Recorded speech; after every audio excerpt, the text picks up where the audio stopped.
har ba su san rabuwa. Zaman aure. Silla zai gaya miki cewa ni ina da mata, ni fa ina da aure, kuma muna zaman mu lafiya da matata kaza kaza. Duk ya kawo ice dan me zaki yadda ai laifin in nace ta sa ni in yi dole. Na san haka ya gaya miki ko ba haka ya gaya miki? Amma in ne ya aka kika san haka?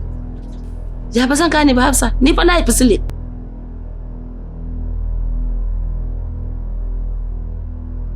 Aiken ki zan yi Kano.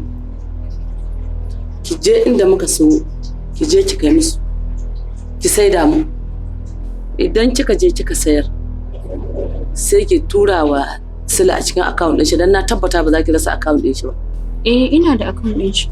To sai ki tura mishi gaba ɗaya ka cukar kuɗin. Gaba ɗaya. Inna, gaskiya dama ba wani abu bane ba, magana ce akan auren Sule. Sule baya son yarinyar nan da zaki haɗa shi da ita. Dan Allah ina ki bar shi da wacce yake so, ki bar mutum da zaɓin ransa, yanzu ba a auren dole. Yanzu ni kike gaya wa haka? Ni kike gaya wa haka? To dan Allah ina yanzu ana auren dole ne ko mata an daina musu auren dole. Soya ba ke kika haifa min Sulan ko ni na haife shi? Yanzu duk duniya na akwai wanda zai zo ya kafa min doka akan dan da na haifa? Zaman aure